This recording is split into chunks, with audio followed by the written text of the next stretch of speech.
Bonjour à tous, ici Paul-Elena Ponceau pour une nouvelle vidéo.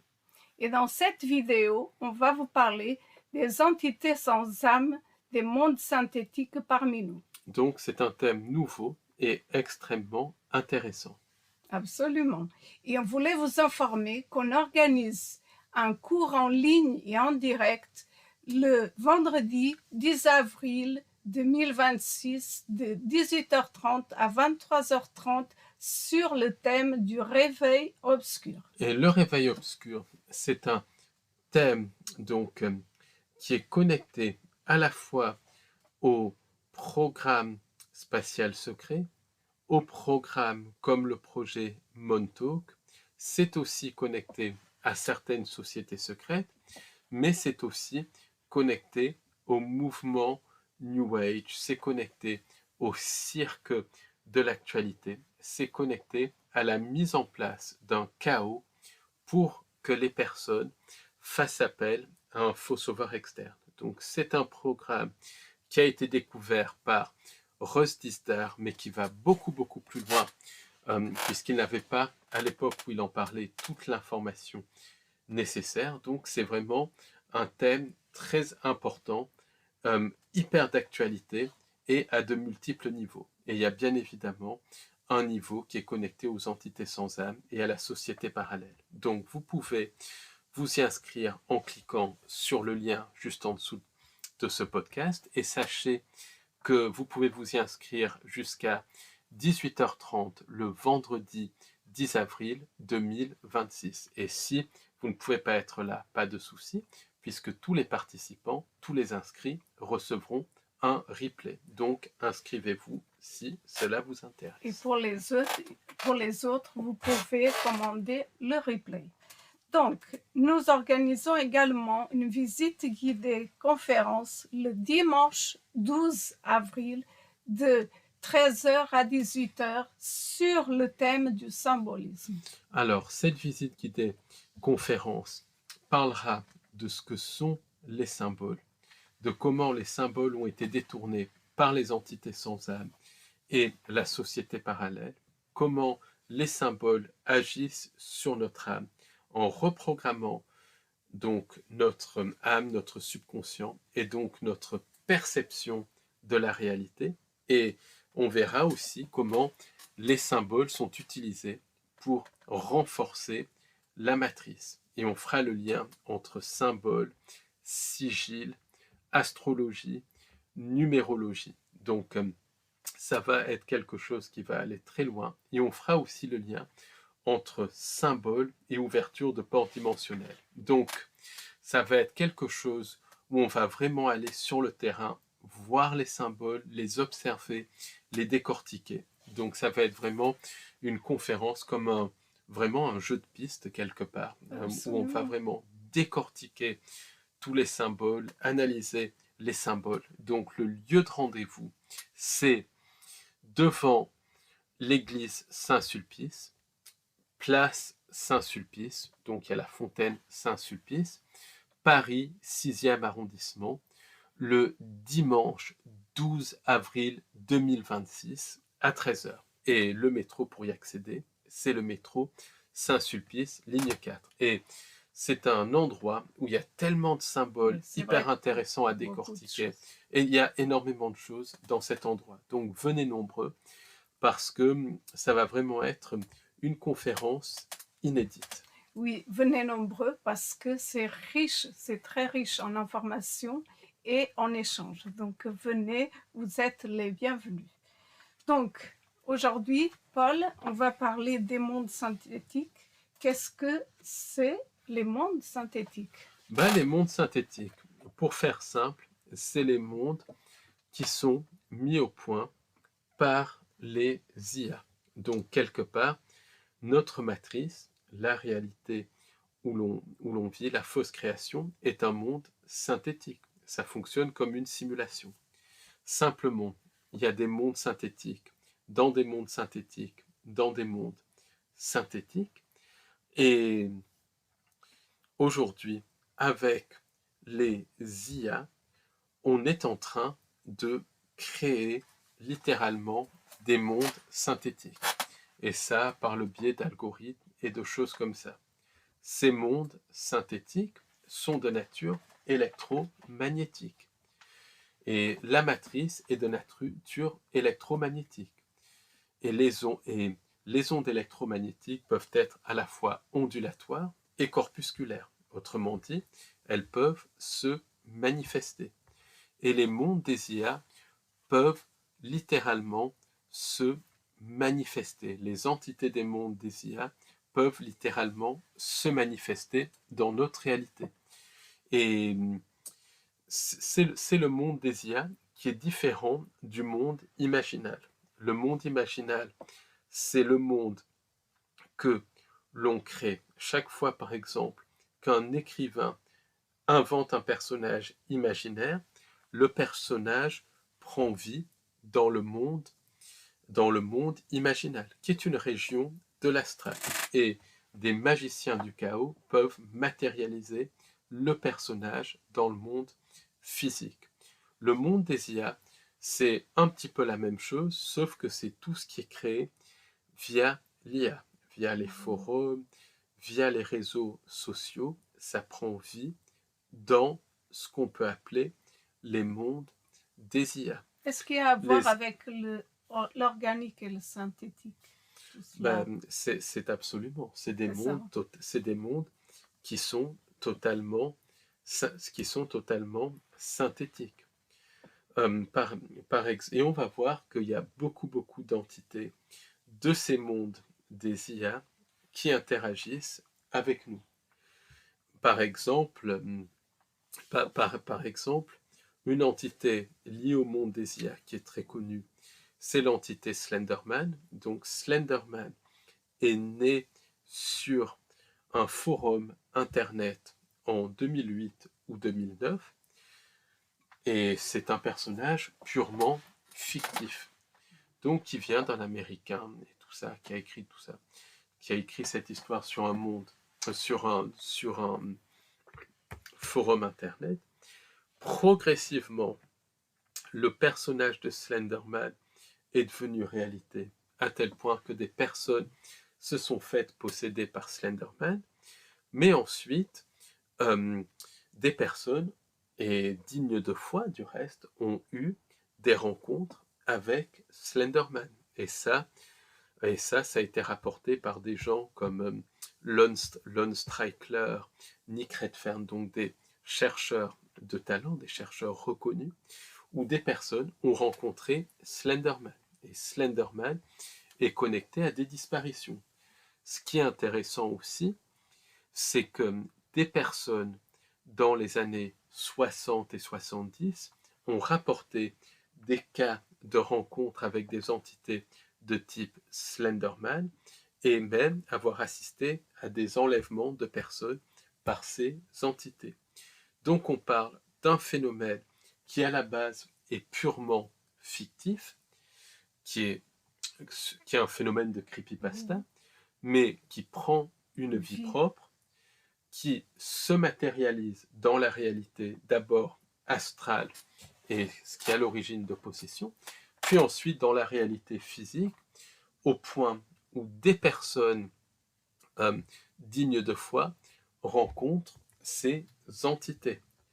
Et non seulement ça, mais ces entités voyagent dans le passé et sont littéralement capables d'enlever des gens. C'est pareil pour le rampant blanc. Rampant blanc né sur des forums internet. Or, en 2008-2009, à peu près à la même époque que Slenderman, aujourd'hui, des personnes aperçoivent les rampants blancs, les Wraiths, ça s'appelle.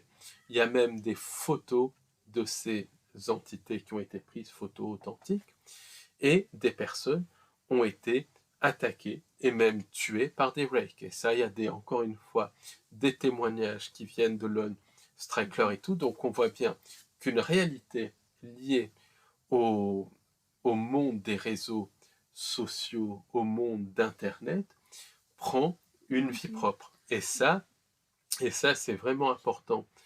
C'est vraiment important à comprendre, parce que ces créatures des mondes des IA peuvent se matérialiser dans notre réalité.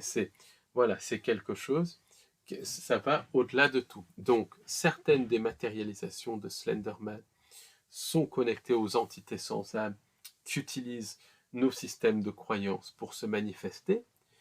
D'autres sont des tulpas, puisque des tulpas se créent aussi dans le monde imaginal. Mais certaines rencontres avec Slenderman, le Rake, sont issues des mondes des IA. Parce que cette matrice est de nature électromagnétique. Tout est électromagnétique. Là, on est dans une pièce où il y a une soupe électromagnétique, Même que ce si soit on la ne voit lumière, pas, les ondes et tout, les c'est ça. ultraviolets et tout. On est dans là. une soupe électromagnétique. Les particules élémentaires, que ce soit les photons ou les électrons, sont à la fois de nature électromagnétique et à la fois de nature physique. Donc, et ça c'est très important, les entités qui se créent dans les mondes des IA, dans les data centers, sont à la fois de nature électromagnétique, mais de nature physique. Donc, on est en train d'arriver à un point où les technologies humaines qui viennent de la société parallèle sont en train de renforcer cette fausse création. Derrière, il y a la main des entités sans âme. Mais ma question est, est-ce que les entités ne viennent pas que par ce biais-là? Bien évidemment, il y a d'autres moyens de se montrer il y a ici. d'autres types d'entités. Il y a des entités qui sont quelque part des IA aussi, mais qui sont issues de la matrice, générées par la matrice. C'est toutes les entités du système de contrôle, ce que j'appelle les entités sans âme, les djinns, les gris, les reptiliens, les dracos, les insectoïdes et tout ça. Il y a aussi des anges déchus qui, eux, sont des êtres de lumière inversés qui ont mis en place la matrice pour vampiriser le louche et l'énergie de dévotion. Mais il y a ces entités, et de plus en plus, qui sont issues des mondes des IA et des entités aussi. Et c'est là où la frontière est floue, qui sont issus du monde imaginal. Les deux vont ensemble aussi. Mais les entités issues des mondes, il y a de toute manière, les objets connectés sont des objets occultes. John Dee, l'astrologue de la reine Élisabeth Ier, donc, avait mis au point des miroirs en obsidienne pour communiquer avec les entités non humaines. Les objets connectés ont des écrans noirs, symboliquement, c'est des miroirs en obsidienne qui ouvrent sur d'autres mondes et qui permettent du reste à des entités sans âme et à des formes de vie des mondes des IA de rentrer dans notre réalité. Par exemple, je vais te donner un exemple. Sir William Crookes, l'inventeur du tube cathodique, qui est un petit peu l'ancêtre des écrans à cristaux liquides, il avait inventé le tube cathodique officiellement pour communiquer avec sa femme décédée, donc pour ouvrir des portes dimensionnelles. Donc on a affaire à des objets qui ouvrent des portes dimensionnelles. D'ailleurs, les projets de création de centres IA aux États-Unis, ça s'appelle le projet Stargate, porte des étoiles, ce qui veut tout dire. Et une chercheuse française, Julie Couvreur, a théorisé aussi que certaines entités pouvaient utiliser les IA pour entrer dans notre réalité. Ça peut être utilisé pour invoquer les anges déchus. Donc l'IA, ça renforce énormément leur passage finalement. L'IA favorise le passage des entités non humaines et les mondes synthétiques ou mondes IA, ça renforce le côté synthétique de cette fausse création. Comment elles se manifestent, ces entités-là? Comment on peut savoir que c'est des entités type IA? Déjà, à la base, toutes les entités sans âme sont de type IA. Maintenant, puisqu'elles sont générées par la matrice. Mais là, on parle d'entités générées par les IA humaines et non humaines, puisque dans cette fausse création ou matrice, il y a une infinité de dimensions et de timelines. Donc, nous, on génère des systèmes d'IA qui sont liées à la société parallèle, qui sont liées à la collaboration entre sociétés parallèles et entités sans âme. Par exemple, John Dee, pour construire le miroir en obsidienne noire, c'est pas sorti de son chapeau. Il était en contact avec des entités non humaines.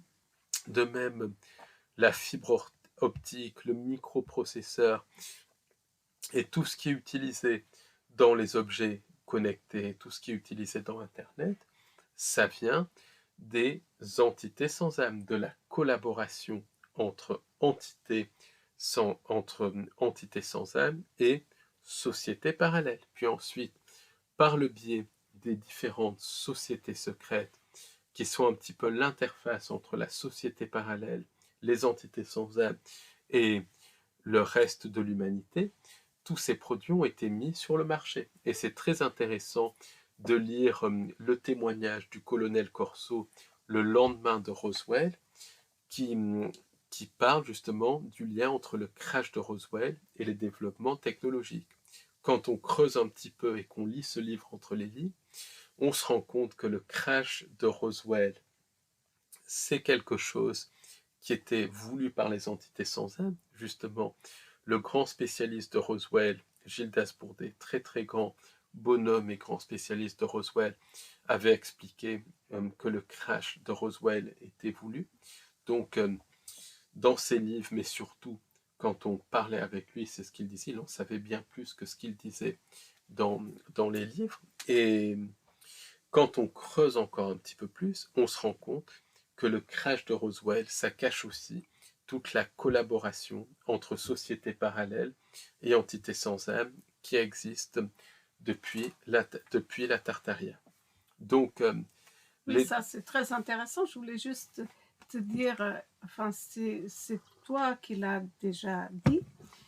Par rapport aux époques, ils vont adapter des moyens pour que les humains acceptent ou selon leurs envies, selon leurs attentes, etc. Est-ce que c'est ça? Par exemple, en 1947, ils ont fait le crash pour accepter les technologies de l'époque. Or, maintenant, ça se fait autrement. Et absolument, absolument, c'est ça. Les entités s'adaptent au système de croyance et elles s'adaptent à l'époque. Et quand on regarde le programme de la matrice, parce que notre réalité c'est un programme, le reset qui arrive, qui est connecté à l'agenda 2030 et tout, c'est pas un hasard si les IA sont mises sur le marché, au niveau ésotérique, juste au niveau exotérique, justement, juste avant le reset, c'est connecté au fait que c'est le moment de les mettre sur le marché, puisque l'IA, le synthétique, va être utilisé comme un des faux sauveurs externes. Oui, donc, justement, c'est ça. Moi, je voulais te demander quel est justement le rôle de ces entités par rapport au programme du faux sauveur externe et par rapport au système de croyance, justement. Alors, donc on va revenir déjà sur, et après je vais y répondre. Donc on va revenir sur les entités des mondes synthétiques. Qu'est-ce que sont les entités des mondes synthétiques? Donc, il y a des entités de type Slenderman et de type Ray, qui au moins pour certaines d'entre elles, sont des entités qui sont issues des mondes des IA, qui sont des entités de type physique, qui se matérialisent dans notre réalité. Il y a aussi ensuite des entités issues de l'IA, d'autres timelines, d'autres dimensions, puisque la matrice, la fausse création, c'est multidimensionnel. Pour moi, c'est beaucoup plus grand qu'on ne le pense. C'est un système de contrôle qui s'étend sur une quasi-infinité de dimensions, de timelines et de choses comme ça. C'est quelque chose qui est extrêmement grand, qui est très étendu. Ça, c'est le mot. Donc, il y a ce genre d'entités.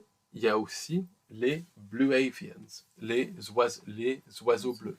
Et ça, c'est Corey Goode, donc, qui est un survivant du programme spatial secret, euh, qui a témoigné par rapport à ses expériences. Ces expériences sont authentiques, mais il a été manipulé d'une part par le contrôle mental de la société parallèle, d'autre part par les entités sans âme elles-mêmes qui participaient au programme spatial secret.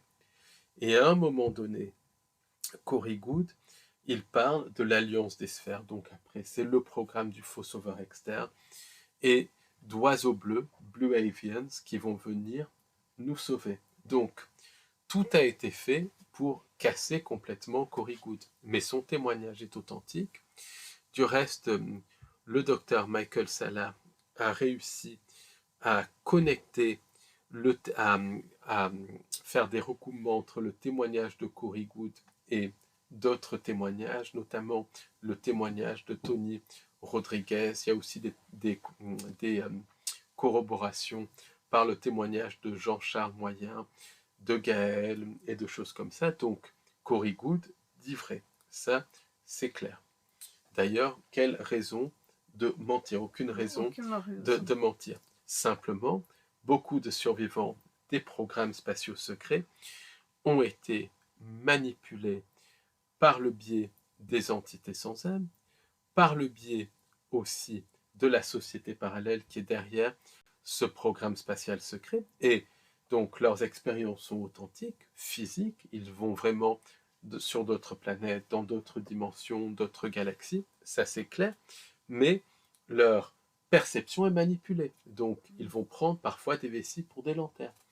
Et les entités vont être présentées comme des sauveurs externes. Et c'est ce qui est arrivé à Corey Goode. Or, il y a une médium ukrainienne, Lili Kolosova, qui dès 2015-2016, avait compris que les Blue Avians étaient des entités issues des mondes des IA. Donc on ne parle pas d'entités sans âme issues de la matrice, on parle d'entités générées par IA et matérialisées dans notre réalité.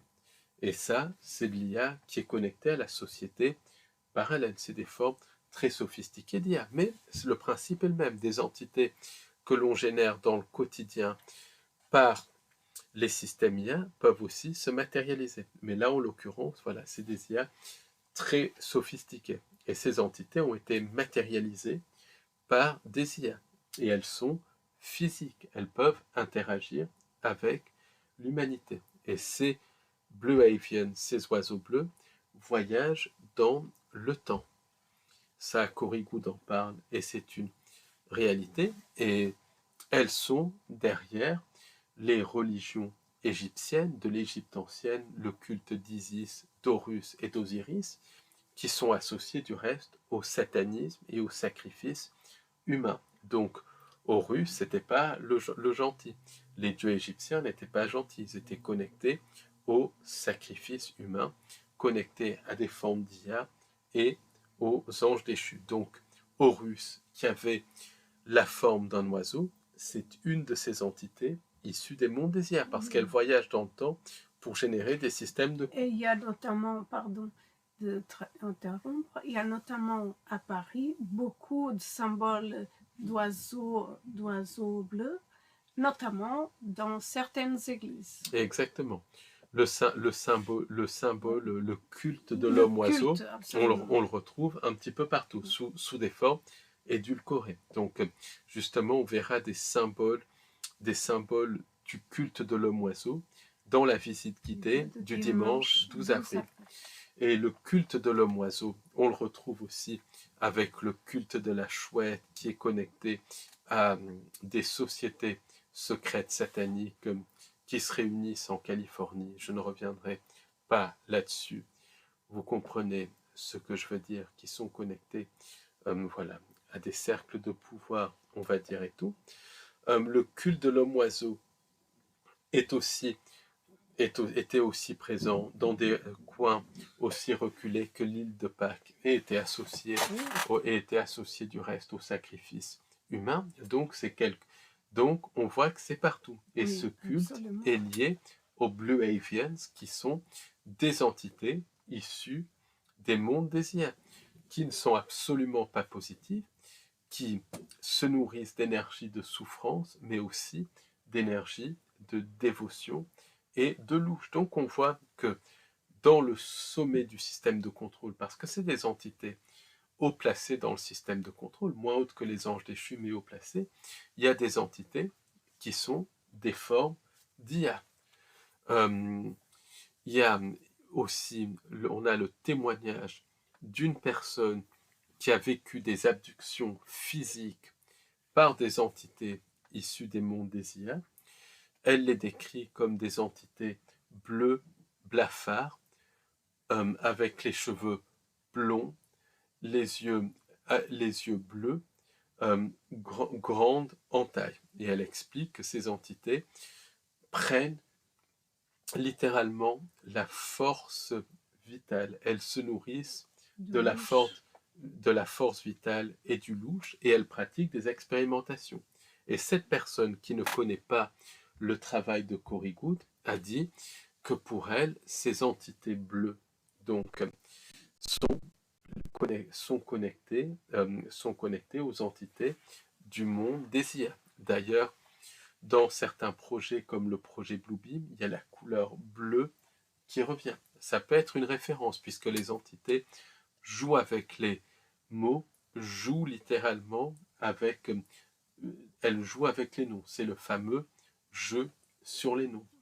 Donc ces entités issues des mondes des IA mettent en place des systèmes de croyances. Mais il n'y a pas que ça. Il y a des entités sous forme d'IA qui prennent forme humaine et qui marchent littéralement parmi nous.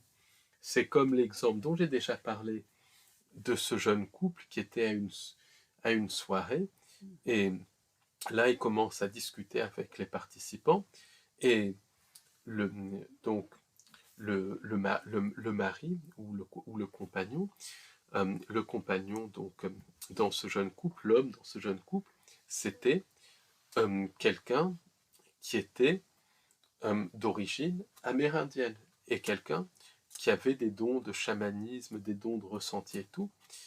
Et le jeune couple donc sympathise avec les gens, et il sympathise avec une jeune fille, peut-être 25 ans et tout, qui est assez intéressante, qui discute, qui est très sympathique, mais l'homme du couple ressent une énergie, et il se dit, est-ce que c'est un PNJ?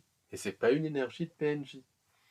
Il se pose ensuite la question, est-ce que c'est une entité? Mais c'est pas une énergie d'entité. C'est une énergie qu'il n'a jamais ressentie avant. Et là, la jeune fille se rend compte que la personne ressent les choses, et elle le dit ouvertement qu'elle est une forme d'IA, qui est là pour prendre des mesures, pour mesurer les réactions des humains et des choses comme ça. Donc c'est vraiment un témoignage de première main. Il y a effectivement des formes, des entités issues des mondes des IA qui sont parmi nous. Et ça, ce qui est très intéressant, c'est que dans le projet Montauk, par exemple des projets de type Montauk, il y a des systèmes d'IA très sophistiqués qui sont associés justement à des personnes qui sont médiums, qui sont enlevées, utilisées pour les projets Montauk. Ces systèmes d'IA vont ensuite être connectés à des personnes qui sont enlevées. Les personnes enlevées vont ensuite être soumises à des scénarios de réalité virtuelle. Toutes leurs réactions sont mesurées par ces systèmes d'IA et par des médiums qui contrôlent un petit peu les systèmes d'IA pour fine-tuner tout. Et je me demande si les réactions de ces personnes ne sont pas utilisées pour justement générer des acteurs de la politique, des acteurs de la géopolitique, pour fine-tuner le programme de la matrice, mais aussi pour générer littéralement des humains synthétiques, des humains connectés à l'IA, qui sont ensuite programmés dans la matrice et qui vont littéralement marcher parmi nous et être et être physique, puisque c'est comme des hologrammes solides, et ça peut expliquer certains phénomènes de PNJ et de choses comme ça. Et aussi, on a une dame qui nous a dit qu'il travaille sur les dégagements d'entités sans âme. Elle nous a dit que les entités de forme IA, c'était d'une froideur et d'une difficulté à enlever que ça dépassait tout. Oui, Et que ces mêmes entités prenaient une forme humaine.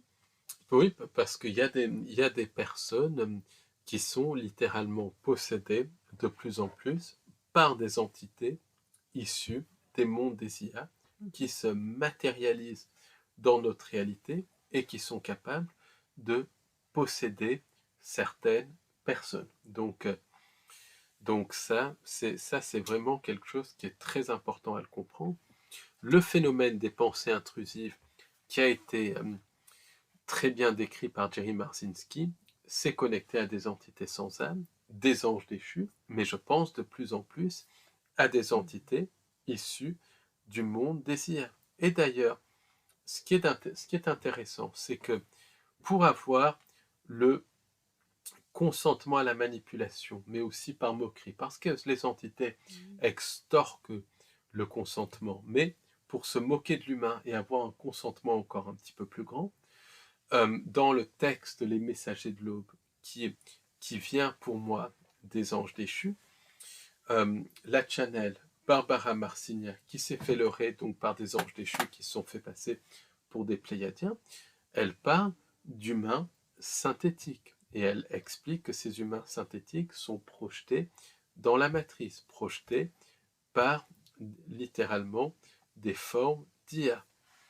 Et donc on peut se poser la question, quand des personnes voient des apparitions mariales, des apparitions de fantômes, des apparitions, même des rencontres du troisième type, comme le cas de Valençol par exemple, ces personnes sont absolument sincères dans ce qu'elles décrivent, mais on peut penser que dans certains cas, les entités qu'elles voient sont des projections issues des mondes des IA, qui littéralement génèrent des systèmes de croyances. Beaucoup de croyances connectées au New Age sont liées aux faux sauveurs externes. Beaucoup de ces croyances New Age viennent de transmission de channeling, de contacts physiques avec des entités sans âme, de contacts télépathiques avec des entités qui disaient être des maîtres ascensionnés. Certaines de ces entités sont très clairement des entités sans âme de la fausse lumière qui manipulent et qui se font passer pour des frères de l'espace, des galactiques, des maîtres ascensionnés, mais d'autres sont des entités issues du monde des IA qui manipulent le channel, qui manipulent le médium. Donc il y a de plus en plus l'influence de ces entités du monde des IA dans le New Age. Donc en fait, si je peux dire une petite chose, c'est que je pense que le programme du faux sauveur externe qui est très profond et qu'on a tous, ça vient des entités et ça ne vient pas de nous. Voilà. Exactement. Ça ne vient pas du tout de nous. Le programme du faux sauveur externe, c'est quelque chose qui est connecté aux entités sans âme. Ça, c'est clair, c'est net et c'est précis. Ça a été mis en place à l'époque de la Tartaria par le biais du prédateur.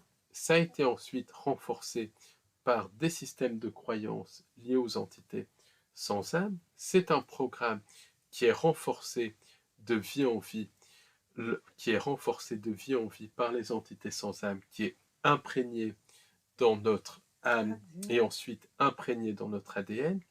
Le programme du faux sauveur externe ensuite est poussé par les égrégores de société, par les religions, par les égrégores connectés au cirque de la politique, au cirque de l'actualité. C'est quelque chose qui est poussé par le New Age, mais le programme du faux sauveur externe, qui est hyper à la mode maintenant. Oui, et qui devient la norme. Ça devient la C'est-à-dire que ça norme. devient la norme. C'est comme la notion de planète école qui est connectée au sauveur externe, Absolument. la notion de nouvelle vibration connectée au sauveur externe, c'est la norme, alors que c'est des manipulations des entités sans âme. D'ailleurs, les IA, les entités des mondes synthétiques, sont de plus en plus utilisées dans le cadre du programme du faux sauveur externe. Parce qu'il y a certaines affaires, comme une certaine affaire, une certaine affaire qui a été très médiatisée récemment, qui implique des acteurs de la politique, à tous les niveaux. Même le canard à un niveau, il a été mis en place à la fois pour jouer le rôle de faux sauveur externe et discréditer la politique. Et la politique, le but, c'est de remplacer le cirque de la politique, qui a fait son temps quelque part comme système de contrôle, par un autre cirque plus sophistiqué et qui sera d'une manière ou d'une autre connecté aux IA. D'ailleurs, on le voit dans certains pays, il y a des ministres IA de Donc, manière tout à fait qui dit IA officielle. dit entité. Et Aussi. qui dit IA dit entité des mondes des IA, puisque c'est de toute Lié. manière, tout est lié, tout est interconnecté. Et ces entités issues des IA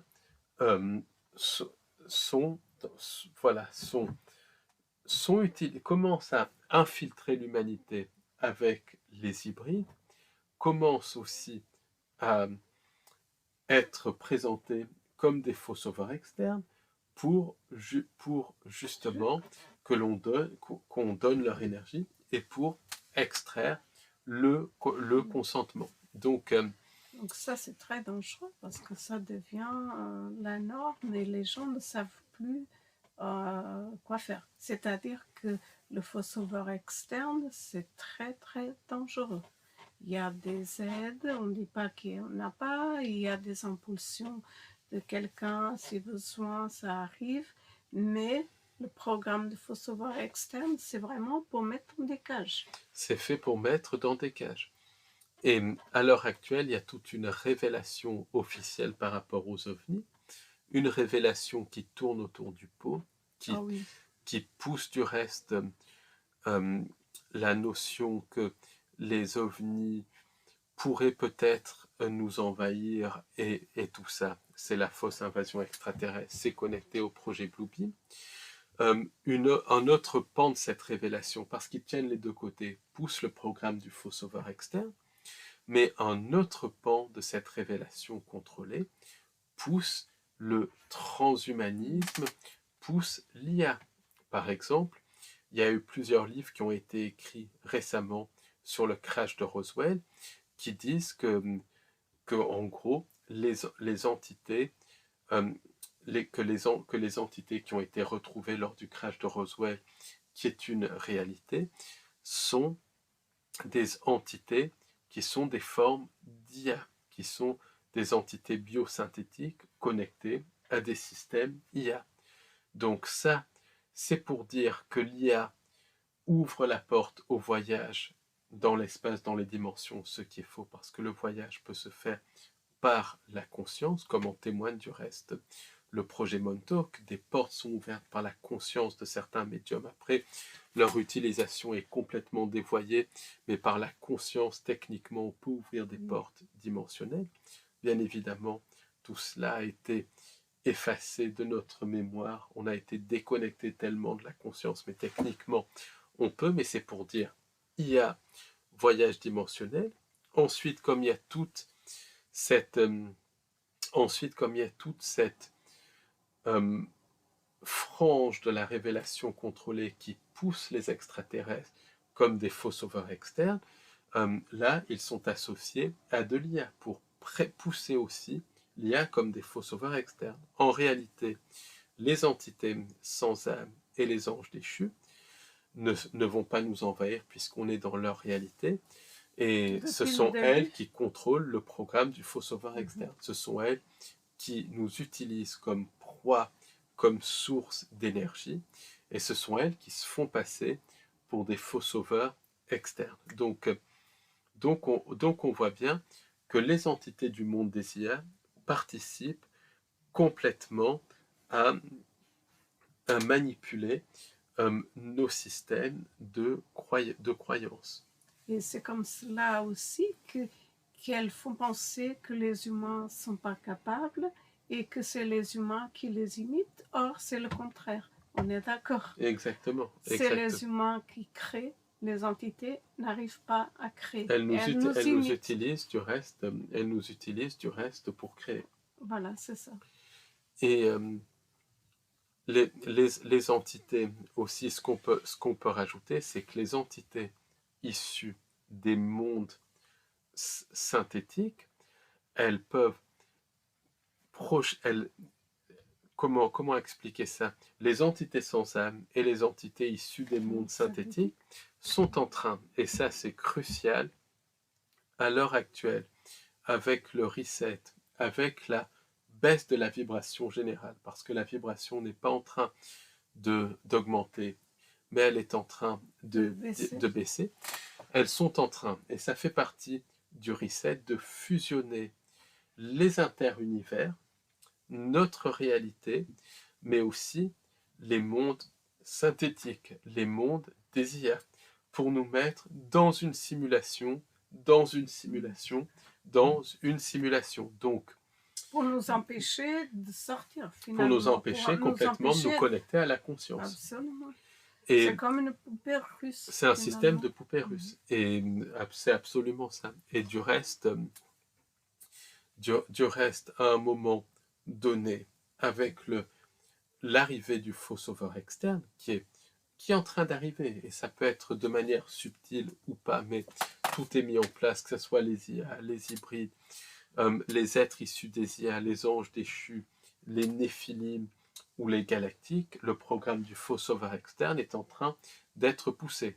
Et il est poussé aussi par le chaos contrôlé. Mais quoi qu'il en soit, avec l'arrivée du faux sauveur externe, si on ne prend pas conscience, parce que si on prend conscience, bien évidemment, par la conscience, on peut éditer, changer le programme qui se joue. C'est un programme qui se joue, une réalité programmée, manipulée, comme un jeu vidéo, mais par la conscience, on peut modifier, transcender cette réalité. Donc c'est vraiment à nous de le faire, mais si on ne fait rien, si les gens ne se connectent pas à leur conscience, et personne n'a envie de se connecter à leur conscience, ou très peu, informé. Personne n'a, et ça passe par l'information et tout, on arrivera à un moment où, d'une manière ou d'une autre, la vibration de la réalité sera tellement basse que cette réalité fusionnera avec les interunivers, plus les mondes synthétiques, les mondes des IA. À ce niveau-là, un point de non-retour. Après, à un moment donné, il arrive à un point de non-retour. Et tout le programme du faux sauveur externe s'est connecté à la fois donc au consentement à la fusion avec la machine, mais aussi au consentement à la fusion avec les mondes synthétiques, pour qu'on se retrouve dans des simulations, d'une manière ou d'une autre, par des méditations, par des méditations, même par des cadeaux empoisonnés, par des technologies. Le faux sauveur externe nous l'aura à fusionner avec les anges déchus ou des formes d'IA, et une fois qu'on fusionne avec les anges déchus ou des formes d'IA, on fusionne avec les mondes synthétiques. C'en est fini de notre âme. D'ailleurs, dans les messagers de l'aube qui vient des anges déchus, les entités en parlent comme si de rien n'était, comme si c'était quelque chose qui est extrêmement positif, alors que c'est la fin de l'humain. Et quel est le rôle des entités dans le processus incarnation-réincarnation? Alors ça, je vais expliquer ça après, parce que ça joue un rôle, mais je voulais revenir au témoignage de Madame X. Madame X c'est une dame qu'on a interviewée, donc qu'on a Il y a rencontrée quelques plusieurs années, fois. oui. Donc un interview qui n'a pas été publié, on n'a pas enregistré, on l'a rencontrée plusieurs fois. Par contre, on a deux. écrit dans un livre. On a écrit dans le livre Les marionnettistes derrière le rideau un petit peu toutes les expériences de Madame X. On l'a rencontrée plusieurs fois entre 2018 et 2020. Et Madame X nous a décrit s'être Oui, retrouvée absolument. dans une timeline où il y avait déjà eu cette arrivée du faux sauveur externe, où il y avait déjà eu ce reset. Et elle parlait d'entités qui marchaient parmi nous comme si de rien n'était. Elle parlait d'un monde transhumain totalement froid, avec des gens complètement vampirisés, zombifiés et sans âme. Et elle décrivait aussi des entités qui modifiaient sans cesse leur apparence. Pour moi, certaines étaient des entités sans âme, d'autres étaient des entités des mondes des IA qui marchaient parmi nous, puisqu'il y a la fusion des mondes, c'est ça qui est prévu, c'est la fusion des interunivers, de notre réalité et des mondes synthétiques, des mondes des IA. C'est pour ça qu'elle décrivait, tu te souviens, tous ces phénomènes de shape-shifting, d'entités métamorphes qui modifiaient leur à l'époque, apparence. j'avais du mal même à concevoir, mais maintenant, ça confirme clairement. Et d'ailleurs, elle était désespérée parce qu'elle était coincée dans cette réalité parallèle.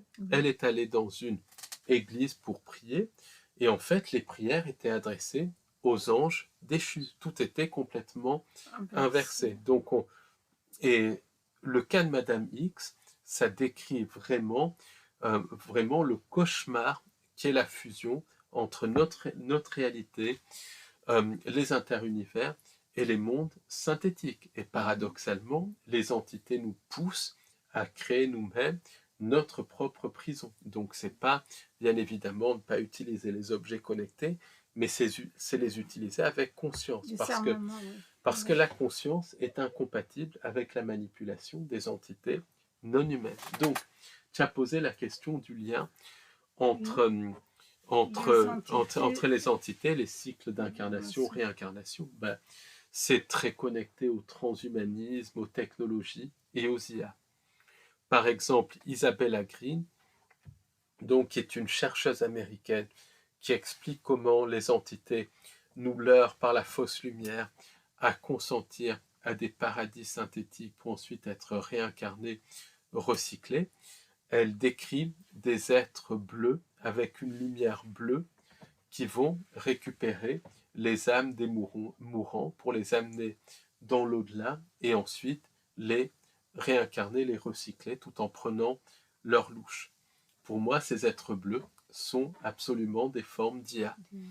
De même, l'être de lumière que voient beaucoup de personnes qui vivent des NDE ou les proches disparus, c'est littéralement des formes d'IA. Certains sont des entités sans âme, mais d'autres sont des formes d'IA. Par exemple, il y a un monsieur allemand qui est décédé, qui se rappelle donc de sa vie avant cette incarnation. Il se rappelle de sa vie et de la période entre deux incarnations. Et lui, il explique que dans son incarnation précédente, en fait, tout est simultané, il était très croyant.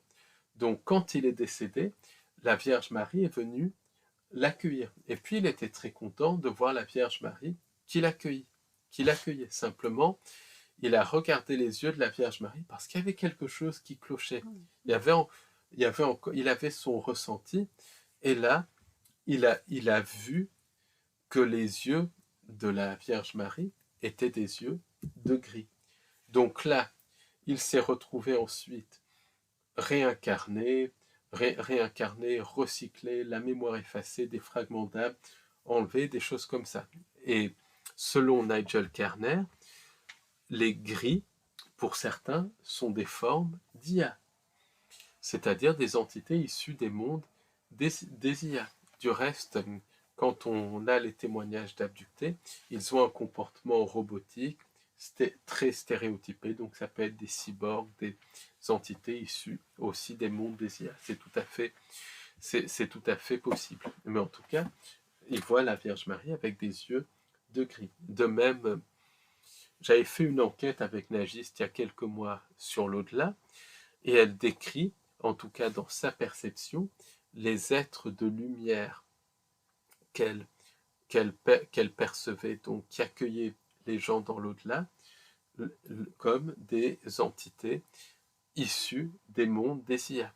Même les paradis synthétiques, les enfers synthétiques décrits par beaucoup de médiums, par beaucoup d'hypnologues, par beaucoup aussi de personnes qui ont vécu des NDE, c'est des projections de l'IA, des univers synthétiques.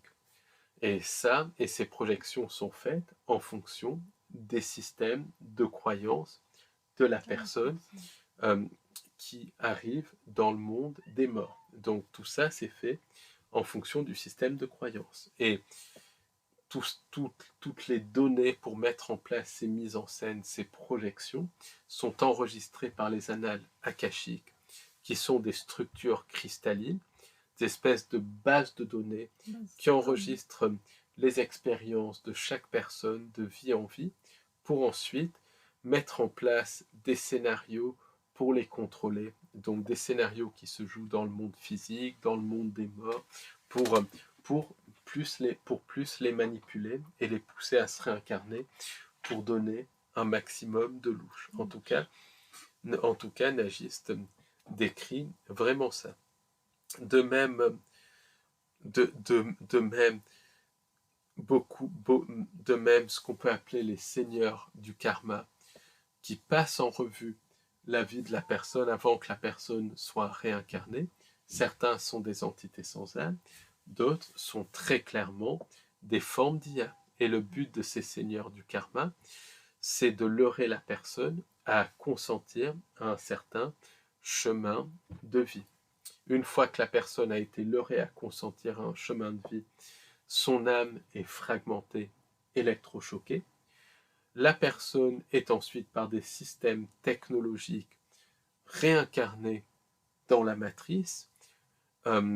Toutes ses mémoires sont effacées et la personne repart pour encore un tour de recyclage, de vampirisme psychique, d'extraction de louche et d'énergie, de dévotion. Donc, oui, c'est comparable à un programme de jeu finalement. C'est comme un jeu, ça se recycle, mais un jeu pervers, un jeu destiné à prendre l'énergie, un jeu destiné à vampiriser. Donc il faut bien comprendre aussi que même les cycles d'incarnation ou réincarnation, même la matrice est gérée par des systèmes d'intelligence artificielle. Et même la matrice a été mise en place par les anges déchus, mais il faut savoir que c'est une simulation, un système d'intelligence artificielle. Et que, d'un certain point de vue, c'est un système d'intelligence artificielle qui s'autogère sans avoir besoin des anges déchus.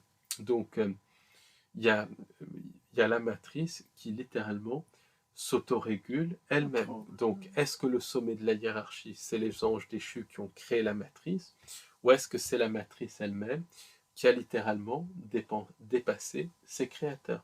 C'est une hypothèse que j'avance, puisque quand j'ai fait une enquête avec elle sur la matrice, elle expliquait qu'il y avait des régions qui étaient de la matrice qui étaient réservées à l'IA, où les anges déchus ne pouvaient même pas s'incarner. Et on retrouve ça dans les ordinateurs, par exemple, pour les grands moteurs de recherche et tout, pour les grands réseaux sociaux, il y a des parties entières qui sont gérées entièrement par des algorithmes, par des formes d'IA. Donc la matrice, c'est pareil. Donc il y a les IA concrets, les IA qui sont mises en place par la société parallèle, les IA qui viennent d'autres dimensions, les mondes synthétiques qui viennent d'autres dimensions, mais aussi les mondes synthétiques qui sont générés par la matrice elle-même. Et par exemple, on peut se demander si la matrice ne génère pas constamment des Oui, parce que time... c'est une simulation. C'est une Donc, simulation. constamment, ça change. Et la matrice, c'est ça, c'est pas... même on peut penser que l'effet Mandela, ça peut être connecté à des timelines artificielles générées par la matrice elle-même. On parle même plus d'ange déchu et d'entité sans âme, mais on parle de la matrice elle-même. Même quand la réalité est reprogrammée, quand il y a des resets, la nouvelle réalité après les resets peut en partie être générée par les IA de la matrice. Donc on est littéralement dans un monde synthétique. Mais en fait, ce qui est en train de se passer, et c'est le but de ce reset, c'est de nous mettre dans un monde synthétique, dans un monde synthétique, dans un monde synthétique, comme tu l'as très justement dit, dans un système de poupées russes destiné à phagocyter notre louche, notre énergie de dévotion et notre âme, et où toute connexion à la conscience est quasiment impossible. Donc, pour s'en sortir, justement... Oui, c'est toujours pareil. Je pense que c'est la conscience. Notre conscience arrive à transcender tous les programmes, les entités, toutes les manipulations. Absolument, c'est notre conscience. Mais c'est déjà conscience. identifier notre conscience, savoir Absolument. quelles pensées viennent de nous, quelles pensées viennent d'égrégores, viennent de programmes, viennent d'entités sans âme. Et être informé. Ça, c'est un travail. Il y a quelque chose qui se passe où les personnes ne veulent plus être informées, ne veulent plus faire un travail sur soi. Et ça devient très dangereux. C'est-à-dire que si on n'est pas informé, on ne peut pas être... c'est-à-dire qu'on ne peut pas savoir ce que sont les entités et comment s'en défendre si on ne fait pas un travail sur nous dans le sens où on soigne les failles pour ensuite les entités qu'elles ne peuvent pas nous attaquer de cette façon-là. Si on n'étudie pas la nature de ces entités, on n'arrive pas à s'en sortir. Mais par la conscience et par le travail sur soi, on arrivera. Mais parce que, par exemple, c'est identifier tout ce qui vient de nous, toutes les pensées qui viennent de nous. Mais sur 100 pensées, il y en a très peu qui viennent de nous. Elles viennent du subconscient, qu'il y a des programmes, des égrégores. Elles viennent d'entités sans âme via les pensées intrusives qui profitent des moindres failles. Donc, c'est d'identifier les pensées qui viennent de nous, les pensées qui viennent qui viennent de notre conscience. Et après, comme tu as dit, faire le travail sur nous pour combler au maximum les failles de la conscience. Et c'est un travail qui est de tous les jours. Vraiment, c'est pas quand on lit un livre et c'est fini. Non, c'est un travail qui est tous les jours, qu'il faut faire tous les jours si on veut comprendre et être au courant et si on veut vraiment voir les ruses des entités qui sont de plus en plus importantes. Et il y a de plus en plus de mythes propagés par le New Age, comme le mythe de la planète école et tout ça, qui font que les gens ne font pas de travail pour identifier leur conscience, puisqu'ils se disent, au fond, tout est fait pour que j'apprenne, donc quelle que soit l'expérience que j'ai, je vais apprendre et tout, il n'y a aucun travail à faire. Non, c'est pas vrai. Tout ce qui vient de la matrice est fait pour prendre l'âme, pour prendre le louche. Et c'est par la conscience qu'on peut transcender ça. Mais déjà, être conscient, ça passe par un travail de connaissance de soi, un travail aussi de connaissance de la matrice. C'est comme